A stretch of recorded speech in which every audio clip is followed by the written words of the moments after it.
भाजप आमदार बबनराव लोणीकर यांच्या शेतकरी विरोधी वक्तव्यावरून विधानसभेत एकच गदारोळ झाला।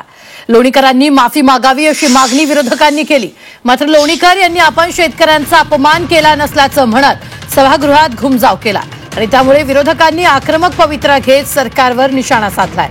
त्यामुळे सभागृह 10 मिनिटे तहकूब करण्यात आलेलं होतं। लोणीकर यांची भूमिका हीच सरकारची भूमिका असल्याचा आरोप आमदार विजय वडेट्टीवार आणि आमदार आदित्य ठाकरेंनी केला।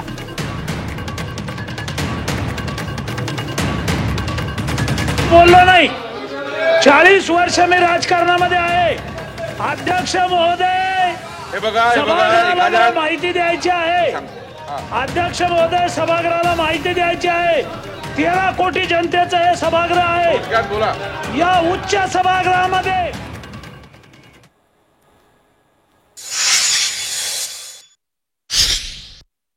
काहीतरी स्पष्टीकरण द्यायचं, काहीतरी सांगायचं की नाही हे तोडून मोडून माझं वाक्य जोडलेलं आहे, मी असं बोलतच नव्हतो, हेतू माझा हा नव्हता, अमुक नाही तमुक नाही। आमची मागणी स्पष्ट होती की तुम्ही शेतकऱ्यांची माफी मागा, महाराष्ट्रातल्या तमाम शेतकऱ्यांची माफी मागा।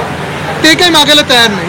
आणि जेव्हा आम्ही मागणी केली की शेतकऱ्यांची माफी मागावी लोणीकरजींनी, तर जणू काय संपूर्ण भाजपची आणि एशनची गटाचंच पूर्ण भूमिका ही जी लोणीकर बोलण्यात तीच आहे।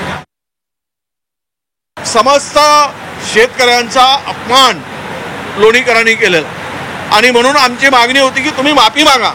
तर त्या ठिकाणी सत्ताधारी पक्षातील आमदार आणि मंत्री लोणीकरांच्या बोलण्याला समर्थन देत होते की ते लोणीकरांना समर्थन देत होते। म्हणजे लोणीकरांचं वाक्य हे शेतकऱ्याप्रती जे आहे तेच या लोकांची भूमिका होती। तिथील मंत्री लोणीकरांची वकिली करत होते। म्हणजे हा काय प्रकार आहे?